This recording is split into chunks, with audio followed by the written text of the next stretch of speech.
Hello bachcho, let's see this question. With the help of determinant, solve the following systems of equation 3x plus ay is equal to 4, 2x plus ay is equal to 2 where a is not equal to 0. तो चलिए इस question को solve करते हैं की concept apply करेंगे इस question में। तो मुझे ना ये दो लीनियर इक्वेशन दिए हुए हैं, इन टू वेरिएबल और x और y है, तो इनको सॉल्व करना मुझे डिटर्मिनेंट्स है। तो एक रूल हमने पढ़ा था क्रेमर्स रूल, अगर मैं देखूं लिखूं क्रेमर्स रूल, तो इसमें क्या होता है एक डिटर्मिनेंट डी हम फॉर्म करते हैं जिसमें एक्स वाई जैसे दिया हुआ है ना दो वेरिएबल, उसके कोफिशिएंट लिख देते हैं। ये जैसे अगर मैं देखूं उनके कोफिशिएंट लेके एक डिटर्मिनेंट को मैं फॉर्म करूंगी। और क्या करते हैं दो डिटर्मिनेंट और फाइंड करते हैं, जैसे एक्स अगर मुझे एक दो एक्स और वाई दो वेरिएबल है, फाइंड करने के लिए क्या लिखेंगे डी एक्स अपॉन में डी, एंड y को अगर फाइंड करने के लिए लिखेंगे डी वाई अपॉन डी। इस तरीके से देखिए क्या है, एक तो मेरा डिटर्मिनेंट बन गया x और y के कोफिशिएंट से। dx क्या होता है, अगर ये 2/2 का भी अगर मैं देखूं तो अगर ये 2/2 का डिटर्मिनेंट है तो dx क्या हो जाएगा, एक अलग डिटर्मिनेंट फॉर्म होता है जिसमें पहला कॉलम जो होता है ना उसमें हम क्या करते हैं, जो ये वेरिएबल आता है ना, ये जो constant term sorry constant term 4 और 2 आया ना वो हम लिख देंगे।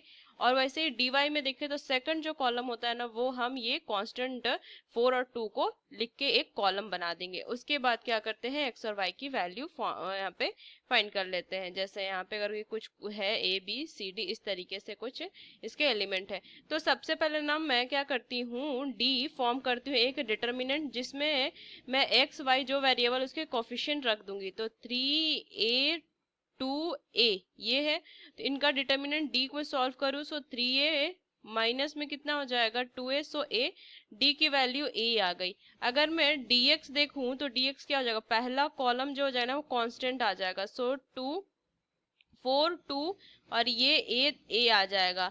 तो इसको अगर मैं सॉल्व करूंगी dx, so dx is equal to कितनी वैल्यू आ जाएगी 4a minus 2a, 4a minus 2a is equal to 2a, so dx जो आ गया वो 2a आ गया।